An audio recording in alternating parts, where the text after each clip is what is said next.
अस्सलामुअलैकुम everyone, welcome back to my channel. तो आज है हमारा डे 2 ऑफ इबादा सीरीज चैलेंज रमज़ान 2025। तो बहुत ही अच्छा लगा मुझे ये देखकर कि आप लोगों ने बहुत ही सपोर्ट और बहुत ही प्यार दिया है हमारी जो है डे 1 सीरीज़, ये वाली सीरीज़ के डे 1 को। बहुत ही खुशी हुई इस बात की और मुझे बहुत सारा मोटिवेशन मिला अल्हम्दुलिल्लाह कि मैं आपके लिए पूरे पार्ट जो है जल्द से जल्द ले आऊँ। सो ये रहा आज का डे 2। तो आज की वीडियो में हम लोग बात करने वाले हैं कि अल्लाह ताला से हम लोग जो है जहन्नम से पनाह मांगे तो कौन सी दुआ हम पढ़ सकते हैं, और स्टूडेंट्स के लिए कौन से ऐसे जिक्र हैं जो वो पढ़ाई करते हुए भी कर सकते हैं और उन्हें ज़्यादा अजर व सवाब मिलेगा।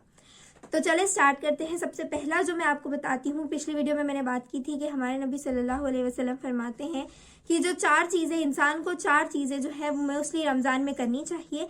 और उन 4 चीज़ों में से एक चीज़ जो थी, 3 हमने पिछली वीडियो में हमने बात की थी कि कलिमाए तैयबा का कसरत करना, इस्तगफार का कसरत से पढ़ना, और जन्नत की अल्लाह ताला से तलब करना, और जहन्नम से अल्लाह ताला से पनाह मांगना।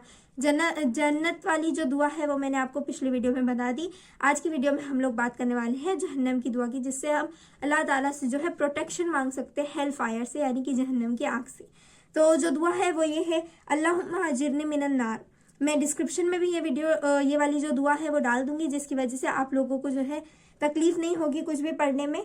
तो जो दुआ है वो ये है, अल्लाहुम्मा अजिरनी मिनन नार। और इसका जो तर्जुमा है, इसका मीनिंग जो है वो है, whoever ask Allah subhanahu wa ta'ala to save from the hell fire 3 times the fire says, O Allah save him from the fire। यानी कि जहन्नम की आग खुद कहती है कि अल्लाह इसको जहन्नम की आग से बचा लिया जाए। अगर आप इस दुआ को 3 मरतबा पढ़ते हैं तो गैर रमज़ान के हदीस में आया है कि अगर आप इसको 3 मरतबा पढ़ते हैं तब आपको प्रोटेक्शन फ्रॉम हेलफायर खुद जो है जहन्नम की आग, ये बात कहती है। तो अगर आप इसको रमज़ान में पढ़ेंगे तो कितनी अच्छी बात होगी, आपको कितना अजर व सवाब भी मिलेगा। आपको अल्लाह ताला जो है जहन्नम की आग से प्रोटेक्ट करेंगे, जहन्नम की आग से बचाएंगे इंशाल्लाह। दूसरी चीज़ जो आज की हम वीडियो में बात करने वाले हैं, जो स्टूडेंट्स हैं जो मतलब ज़्यादा इबादत जिक्र नहीं कर पाते हैं, तो उनके लिए कुछ आसान से जिक्र मैं आपको बता रही हूँ। सबसे पहला जिक्र जो मैं आपको बताऊंगी वो है सुबहान अल्लाह का कसरत से पढ़ना। ऐसा क्यों है? क्योंकि सुबहान अल्लाह जो हमारा कलमा है, एक तरह से कह सकते हो, सुबहान अल्लाह, अल्हम्दुलिल्लाह, अल्लाहु अकबर, ला इलाहा इल्लल्लाह, ये हमारे ऐसे वर्ड्स हैं, ऐसे इस्लामिक वर्सेस हैं जिन्हें हम पढ़ते हैं तो हमारे अल्फाज जो है बहुत छोटे हैं। सुबहान अल्लाह, अल्हम्दुलिल्लाह, हम बहुत आसानी से इन्हें पढ़ सकते हैं। इन्हें अपनी इवन हम लिखते लिखते भी इसको पढ़ सकते हैं और आराम से हम जो है अपनी बाकी मसरूफियात को भी पूरा कर सकते हैं। अगर हम इन चीज़ों को भी पढ़ते हैं तो ये जो है क़यामत के दिन हमारे अमाल नामे में सबसे वजनी चीज़ होगी। क्या हदीस में आया है कि सुबहान अल्लाह, अल्हम्दुलिल्लाह, अल्लाहु अकबर, ला इलाहा इल्लल्लाह, ये ऐसे अल्फाज हैं जो ज़बान पे तो बहुत हल्के हैं, लेकिन क़यामत के तराजू में, यानी कि क़यामत के अमाल नामे के तराजू में बहुत ज़्यादा वजनी है। इसलिए आप लोग इनकी कसरत कर सकते हैं। सुबहान अल्लाह, अल्हम्दुलिल्लाह, अल्लाहु अकबर की कसरत आप कर सकते हैं। नेक्स्ट जो दुआ की हम बात करने वाले हैं, नेक्स्ट जो जिक्र है, इबादत है, उसकी हम बात करते हैं कि रमज़ान के पहले 10 दिन में, यानी कि रमज़ान के पहले अशरे में जो हमें दुआ पढ़नी चाहिए वो कौन सी है। रमज़ान के 3 अशरे होते हैं। अशरा मतलब होता है कि 10 दिन का टाइमलाइन, 10 डेज का टाइमलाइन, ठीक है। तो रमज़ान में 3 अशरे होते हैं, पहला, दूसरा और तीसरा। सबसे पहला अशरा जो होता है वो रहमत का अशरा होता है। जो पहला अशरा है वो रहमत का है, बहुत ही मुबारक होता है, और इससे हम इस वाले अशरे में हम अल्लाह की रहमत के तलबगार होते हैं और अल्लाह से मगफिरत मांगते हैं, ठीक है। तो सबसे पहले अशरे में हमें जो दुआ पढ़नी है वो मैं आपको पढ़ के बता रही हूँ। डिस्क्रिप्शन में भी मैं उसको डाल दूंगी और स्क्रीन पे आपको फोटो भी दिख जाएगा। सबसे पहले अशरे में जो हम दुआ पढ़ते हैं वो है, रब्बिग़फिर वरहम व अंता खैरुर राहिमीन।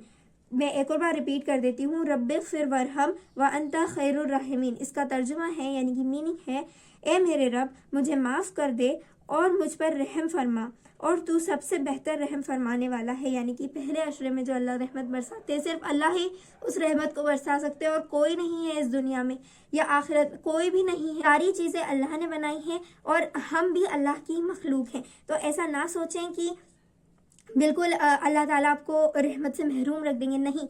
जो इंसान, एक हदीस का मफहूम है कि जो जिस इंसान के ऊपर रमज़ान मुबारक का मुबारक महीना आए और वो फिर भी अल्लाह ताला की इबादत नहीं करे, वो सबसे बदनसीब इंसान है। तो देखिए कितनी बड़ी बात है कि बदनसीब इंसान हो जाएंगे हम अगर हम अल्लाह ताला की इबादत नहीं करते, अल्लाह ताला की रहमत से महरूम रहते हैं। तो यही थी आज का हमारा डे 2 ऑफ इबादा सीरीज़ रमज़ान 2025।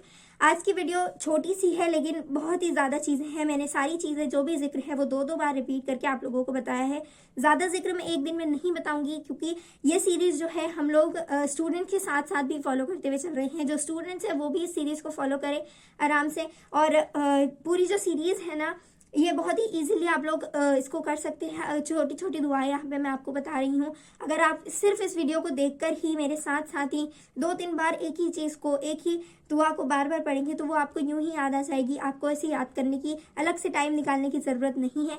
आप सिर्फ इस वीडियो को देखें और हमारी सीरीज़ को फॉलो करते जाएँ। इंशाल्लाह हमारा जो जिक्र है, ये इबादत सीरीज़ बहुत सक्सेसफुल होगी इंशाल्लाह। और जो मैं ये सीरीज़ अपलोड कर रही हूँ, ये सुबह के वक्त ऑलमोस्ट अप्रॉक्सीमेटली 11 से 12 बजे के बीच में आ जाएगी, दोपहर में। तो आप टाइमिंग याद रख सकते हैं, 11 से 12 बजे सुबह की। डेली मैं आप लोगों को इबादत सीरीज़ की जो टाइमिंग है वो यही है कि सुबह 11 बजे से लेके 12 बजे के बीच में आपको इबादत सीरीज़ के अगले एपिसोड्स या अगले पार्ट्स मिलते रहेंगे। सो ऐसे ही इस्लामिक वीडियोज़ के लिए, नॉलेज के लिए हमारे चैनल टिप्स जगल को सब्सक्राइब करें। थैंक